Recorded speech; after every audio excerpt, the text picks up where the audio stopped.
అంటే మీరు అన్నట్టు జాన్ 13th మీరు ఎలివేషన్స్ ఏ రకంగా ఉన్నాయో నా నెంబర్ తీసుకొని ఖచ్చితంగా నాకు ఒకసారి నువ్వు అప్రిషియేట్ చేస్తావని నమ్మకంగా ఉందమ్మా. తర్వాత బాలకృష్ణ గారిది ఎలా ఉంటుందంటే ఆయన ఇబ్బంది పెడతాం అనేది నేనే కాదు ఏ డైరెక్టర్ చేయలేడు.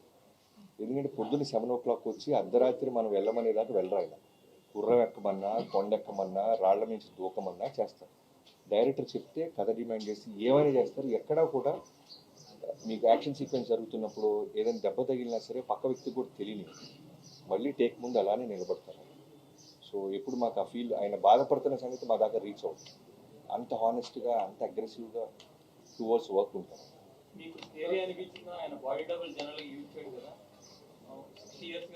అవును, స్కేరీ అంటే బాడీ డబుల్ అంటే కొడతాడేమో స్కేరీనెస్ వచ్చింది.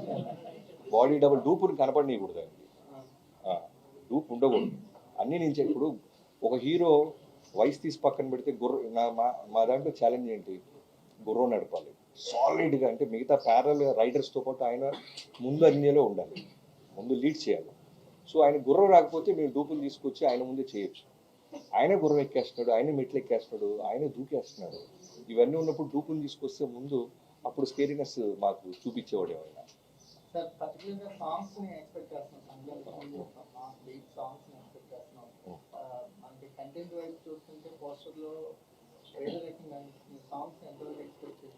నీకు బాగా నచ్చే ఉరోషి రౌతాలతో మంచి మాస్ సాంగ్ ఇవాళ ఫ్యామిలీ సాంగ్ ఒకటి కాదు, మేము ఫస్ట్ ఒక మాస్ విజువల్ చూపించాం, తర్వాత ఒక ఫ్యామిలీ విజువల్ చూపిస్తున్నాం, తర్వాత ఎంటర్టైన్మెంట్ చూపిస్తాం. అలానే మీరు ఎక్స్పెక్ట్ చేస్తున్న మీకు నచ్చిన ఓరోసి రౌతల వచ్చి గారు ఆ అమ్మాయితో ఒక ఎక్స్ట్రాడినరీ థియేటర్ దద్దరిల్లిపోయి ఒక మాస్ సాంగ్ ఉంటుంది. హ్యాపీగా నడుస్తున్నారు.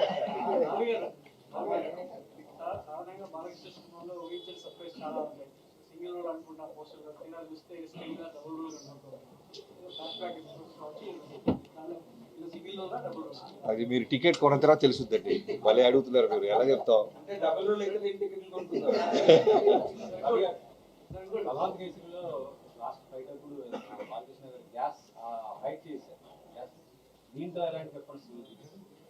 ఇందాక అడిగారు కదండి ఆ వెపన్ ఏంటండి అలా ఉందంటే దానికే డబ్బులు ఇస్తాడు. అదే ఏ యాక్షన్ సీక్వెన్స్ కి ఎలాంటి ఆయుధం వాడాలో యాక్చువల్లీ బాలకృష్ణ గారే ఒక పెద్ద ఆయుధం. ఊరికి అడ్జస్ట్మెంట్కి ఇస్తుంటాం తప్ప డైరెక్ట్గా ఫేస్ టు ఫేస్ వచ్చి నిలబడి డైలాగ్ చెప్పిన ముందుకి లెన్స్ ముందుకు వచ్చినా ఉన్న బ్యాక్ సైడ్ షాట్ పెడితే 10 మంది వెనక్కి వెళ్ళాల్సిందే. మీరు క్లిప్స్ రిలీజ్ చేసిన తర్వాత కథ ఏంటో కూడా చెప్పారు. అందులో ఆ తర్వాత అక్కడ ఆ ప్రాంతంలో ఉన్న ఒక డాగు మహారాజు లాంటి వ్యక్తి జీవిత చరిత్రని వాళ్ళ వారసులు ఆరాధన బట్టి సమాధి విగ్రహం దగ్గర పూజలు చేస్తే ఒక వీడియో బయట వచ్చింది. మీరు ఇందాక కల్పిస్తూ ఉంటారు మరి అక్కడ. అదే నేను కూడా మా టీజర్ వచ్చిన తర్వాత నిజంగా అక్కడ చాలా మంది డాకులు ఉన్నారు. ఒక ఇంటి కథ కాదు అది. డాకు అంటే మనం తెలిసిన రాబిన్ హుడ్ లాగా అనే క్యారెక్టర్ నుంచి ఇన్స్పైర్ అయి తీసుకున్నాం తప్ప ఒక కుటుంబం అక్కడ ఉన్న ఒక వ్యక్తి కథ అయితే కాదు. నేను మీతో పాటు అదే అది ఎప్పుడో చేసుకున్నారండి పండగ, మన వాళ్ళు ఇప్పుడు దాన్ని కరెక్ట్ చేసుకుంటారు. థియేటిక్ కాదండి, ఒక 90s బ్యాక్డ్రాప్. మరి ఏజ్ ఇందాకే చెప్పే కదండి మీరు అదే మీరు అడిగినట్టుగా సమాధానం చెప్పాను. కానీ ఇప్పుడు ఆయన కెరీర్ లో ఒక లెజెండ్, ఒక అఖండ గురించి ఎలా చెప్పుకుంటున్నారో అంతకు మించి దీని గురించి చెప్పుకుంటారు. ఆయనకి ఒక లైబ్రరీ సినిమా ఇస్తున్నాం డెఫినెట్ గా.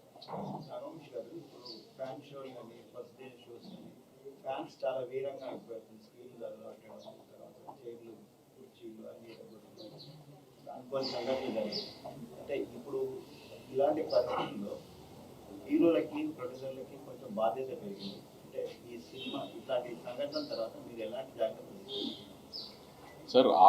ఆ నిమిషాన్ని అక్కడ ఎమోషనల్ ఏదైనా జరిగితే దాన్ని ఎవరో మేము ఆపలేం కాబట్టి దానికి ఆమె కేర్ తీసుకుంటామంటే మాక్సిమం ఇంకా జాగ్రత్తలు తీసుకుంటానికి ట్రై చేస్తాం తప్పితే అక్కడ ఈ ప్రతిదాన్ని ఇంకా మేము దీన్ని ఆపగలుగుతాం, దీన్ని లేకపోతే దీనికి రెస్పాన్సిబిలిటీ తీసుకోగలుగుతాం అంటే ఏ నిమిషాన్ని ఎక్కడ ఏం జరుగుతుంది అనేది ఇన్ని వైడ్ రిలీజ్ ఆఫ్ ఇన్ని థియేటర్స్లో 1000 పైన థియేటర్స్లో రిలీజ్ అవుతున్నప్పుడు ఏ థియేటర్లో ఎక్కడ ఏం జరుగుతుంది అనేది నేను నిజంగా మేము ఫాలో అప్ చేయగలుగుతాం అనేది చెప్పినా కూడా ఆమె ఎవరు నమ్మే విషయం కాదు కదా. సో ఎక్కడైనా ఏదో జరిగితే దాన్ని కేర్ తీసుకోవడం చేయగలుగుతాం తప్పితే ఎంత మాక్సిమం అవాయిడ్ చేయడానికి ట్రై చేయొచ్చు, అవాయిడ్ చేస్తాం. కానీ ఎక్కడన్నా చిన్న అక్కడక్కడ యాక్సిడెంట్ జరిగితే మన చేతుల్లో ఉండవు కదండి. ఇప్పుడు గవర్నమెంట్ చాలా సీరియస్ గా ఉంది, ఎందుకంటే ఇలాంటి సిచ్యువేషన్స్ తర్వాత అందరినీ రెస్పాన్సిబుల్ చేసే ప్రయత్నంలో ఉన్నాయి. దానికి మీరు ఎలా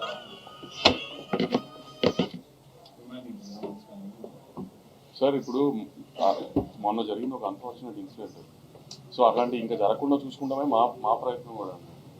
దాన్ని ఇప్పుడు ఎవరు దాన్ని సపోర్ట్ చేయరు కదండి, అలాంటి జరగాలని. అనుకోకుండా జరిగింది, ఇంకా అలాంటి జరగకుండా మేము చాలా జాగ్రత్త పడతాం. గవర్నమెంట్తో పాటు మేము కూడా చాలా జాగ్రత్త తీసుకుంటాం. థియేటర్కి వెళ్ళి సినిమాలు చూడడం సెలబ్రిటీస్ అనేది ఇప్పుడు చాలా ఛాలెంజింగ్ గా ఉంది. దాన్ని కొనసాగిస్తారా, దానికి ఏమైనా అడ్డుకట్ట చేస్తారా? అది హీరోలు డిసైడ్ చేసుకుంటారు కదండి, మేము కాదు కదా. ఆవేళ ఇన్సిడెంట్ అయ్యాక అందరూ కలిసారు అన్న దాని మీద కూడా సీరియస్ అయ్యారు. ఆ టాపిక్ వదిలేదు. ఐ మీన్ డాకు మహారాజు గురించే మాట్లాడుకుందాం ఇంకెంతసేపు.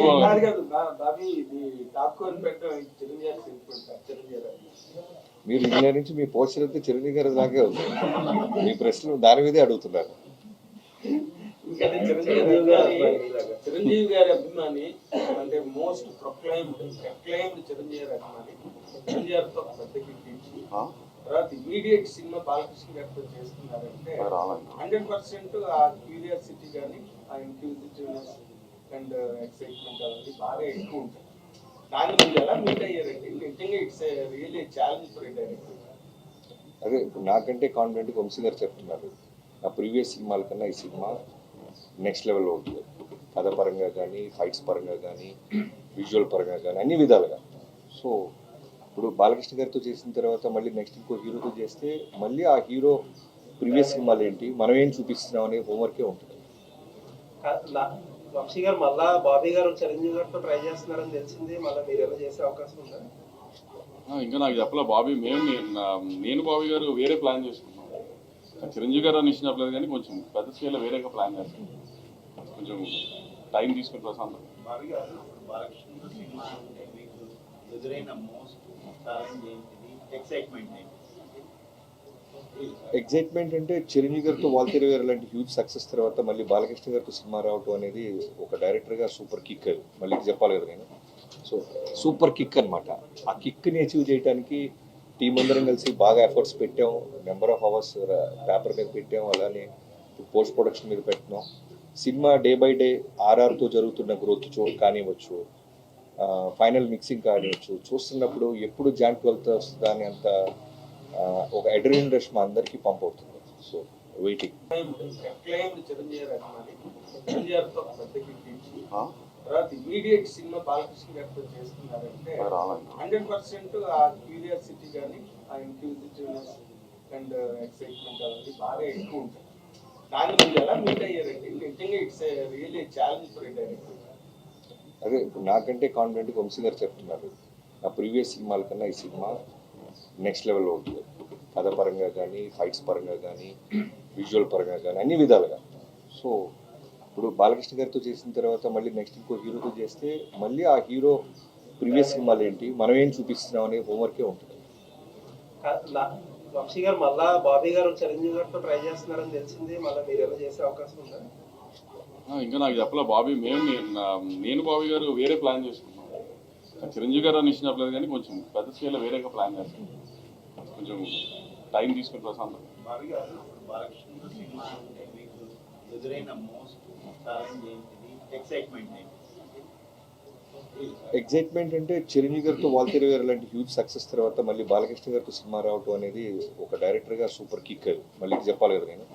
సో సూపర్ కిక్ అనమాట. ఆ కిక్ని అచీవ్ చేయడానికి టీం అందరం కలిసి బాగా ఎఫర్ట్స్ పెట్టాం. నెంబర్ ఆఫ్ అవర్స్ పేపర్ మీద పెట్టాం, అలానే పోస్ట్ ప్రొడక్షన్ మీద పెట్టినాం. సినిమా డే బై డే ఆర్ఆర్తో జరుగుతున్న గ్రోత్ కానివ్వచ్చు, ఫైనల్ మిక్సింగ్ కానివ్వచ్చు, చూస్తున్నప్పుడు ఎప్పుడు జాన్ 12 వస్తుందా అని అంత ఒక అడ్రినల్ రష్ మా అందరికీ పంప్ అవుతుంది. So waiting.